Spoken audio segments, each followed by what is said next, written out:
ការរៀននិងការគិតមេដឹកនាំចិនស៊ីជីនពីងនិយាយថា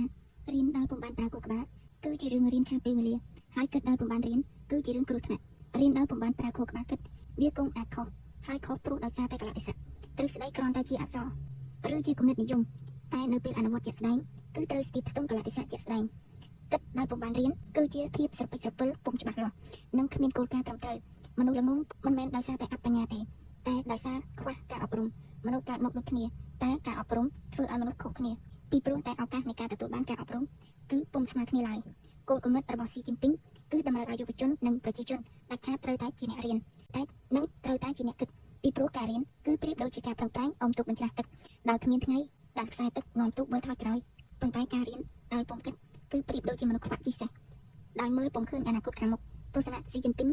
មានលក្ខណៈស្រដៀងនឹងទស្សនៈរបស់លោកខុងជឺដែលថាបើបណ្ដោយឲ្យជនណាម្នាក់រៀនដោយគ្មានការគិតគឺជាការខាតពេលវេលាហើយបើឲ្យជននោះគិតដោយគ្មានការរៀនគឺជាការខាតបង់ធនធានមនុស្សនិយាយរួមនិយាយដោយខ្លីនិយាយដោយសរុបអំពីទស្សនៈខាងលើគឺចង់បង្ហាញថាត្រូវប្រឹងរៀនហើយក៏ត្រូវប្រឹងគិតនៅអ្វីដែលបានមកពីការរៀនដែរត្បិតការរៀនដែលនាំឲ្យបែកគំនិតគឺរៀនគិតរៀនសង្ស័យរៀនឆ្ងល់រៀនបង្កើតអ្វីដែលថ្មីនិងរៀនដោយពុំមែនចាំតែទន្ទិញសិទ្ធដូចស្អីទេវិជាខ្លះតម្រូវឲ្យទន្ទិញច្រើនជាងគិតទស្សនៈគំនិតណាមួយត្រូវឬខុសគឺអាស្រ័យលើកលៈទេសៈជាក់ស្ដែងគំនិតមនុស្សអតីតកាលខ្លះពុំអាចប្រើការបានក្នុងកលៈទេសៈបច្ចុប្បន្នទេដូច្នេះវាត្រូវការឲ្យអ្នកចេះរៀនចេះច្នៃប្រឌិតកែខៃបន្ថែមខ្លះដើម្បីកែខៃគំនិតឲ្យប្រើការបន្តទៅបានលុះត្រាតែអ្នករៀនចេះគិ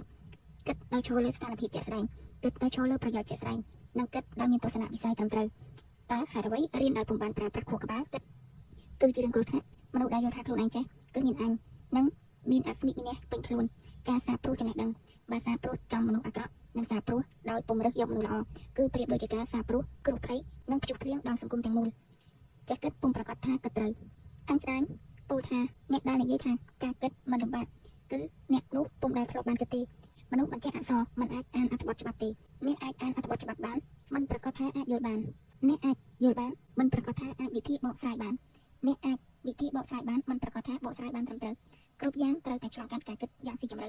ដើម្បីអាចគិតបានស៊ីជម្រៅគឺត្រូវប្រើធម៌ពលច្រើនការបើប្រើធម៌ពលច្រើនគឺតែមានការលំបាកអញស្ដាយត្រូវបានគេពន្យាពេលទទួលពានរង្វាន់ Nobel ដោយសារកត្តាពីរគឺ1គណៈកម្មការគ្មានសមត្ថភាពអាចយល់បានពីគំនិតនិងទ្រឹស្ដីដែលអញស្ដាយបានរកឃើញពីទ្រឹស្ដីរបស់អញស្ដាយពេលនោះមិនទាន់អាចយកគំនិតនិងទ្រឹស្ដីទាំងនោះមកអនុវត្តជាក់ស្ដែងបានឡើយស្រដៀងគ្នាដែរអត្ថបទបែបទ្រឹស្ដីទស្សនវិជ្ជាវាតែងមានគំនិតបង្កប់ជ្រៅដែលមនុស្សធម្មតាឬមនុស្សដែលខ្វះការព្យាយាមអានគង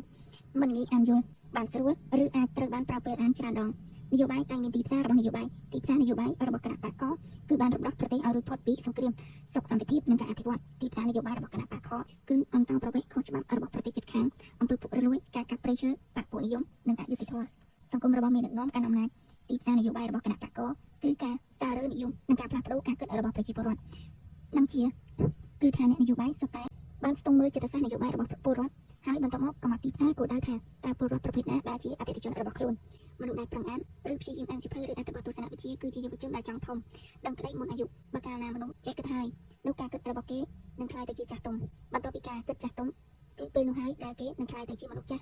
់ដោយស្វ័យប្រវត្តិបើទោះបីអាយុនៅក្មេងក៏ដោយសូមឲ្យការខិតខំរៀនសូត្រស្ថិតក្នុងបេះដូងយុវជនខ្មែររៀងរហូតសូមឲ្យបញ្ហាស្នេហានិងមនោសញ្ចេតនាខុសឆ្គងទាំងឡាយជៀសទៅឆ្ងាយពីយុវជនខ្មែរបណ្ដោះអាសន្នសូមឲ្យក្តីស្រឡាញ់និងមេត្តាករុណាស្ថិតក្នុងបេះដូងមនុស្សគ្រប់គ្នាមានតែចំណេះដឹងរបស់គូក្បាលប៉ុណ្ណោះទើបអាចនាំឲ្យយុវជនខ្មែរមានសមត្ថភាពទប់ទល់នឹងយុទ្ធសាស្ត្រត្រជាក់របស់សត្រូវខាងក្រៅបានជំនាញគិតសំខាន់ជាងជំនាញជឿការអានអាចនាំឲ្យយើងមើលគ្រប់កន្លែងហើយការមានឱកាសបានទៅដល់គ្រប់ទីកន្លែងក៏នាំឲ្យយើងទទួលបានចំណេះដឹងដូចការអានដែរអ្នកអានយកចេះគឺជាអ្នកអានដែលចេះពិចារណាតែអ្នកអានយកចប់គឺអានដោយគ្មានយល់ពីខ្លឹមសារនៃសំណេរអ្នកណាដែលអានច្រើនបំផុតតែបែរជាប្រើប្រាស់ខួរក្បាលគិតតិចតួចបំផុតគឺនឹងធ្លាក់ចូលទៅក្នុងទម្លាប់នៃការខ្ជិលគិតមនុស្សដែលខ្ជិលគិតគឺនឹងខ្លាយទៅជាទេសកលនៃគំនិតរបស់អ្នកនិពន្ធដូច្នេះជំនាញក្នុងការគិតពិចារណាគឺសំខាន់ជាងជំនាញក្នុងការជឿគិតដោយគ្មានការរៀនគឺនឹងនាំឲ្យវង្វេងដោយគ្មានគោលការណ៍ហើយបើរៀនដោយគ្មានការគិតពិចារណានឹងចាំតែជឿសុបដោយងងឹតងងល់ការអាននិងការធ្វើដំណើរពេលខ្លះមានលក្ខណៈខុសគ្នាខ្លះការអានគឺត្រូវប្រើពេលវេលាជាមួយខ្លួនឯងនៅកន្លែងស្ងប់ស្ងាត់តែការធ្វើដំណើរគឺត្រូវប្រើពេលវេលាជាមួយកត្តាខាងក្រៅច្រើនជាងអ្នករៀនបើទៅដល់ទីណាក៏នៅតែរៀនតែអ្នកមិនរៀនបើទោះបីជាអង្គុយអានសៀវភៅពេញមួយថ្ងៃក៏អានដោយមិនគិត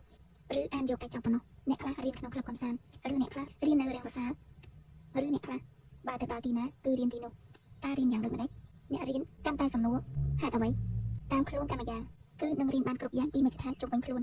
តើហេតុអ្វីសំណួរហេតុអ្វីសំខាន់សម្រាប់អ្នករៀនសំណួរហេតុអ្វីធ្វើឲ្យព្រះពុទ្ធត្រាស់ដឹងសំណួរហេតុអ្វីធ្វើឲ្យសូក្រាត ប្លាតុង ខុងជឺ ឡាវជឺ បានខ្លាយទៅជាទស្សនវិទូសំណួរហេតុអ្វីធ្វើឲ្យពិភពលោកផ្លាស់ប្ដូរពីយុគសម័យមួយទៅយុគសម័យល្អប្រសើរមួយទៀត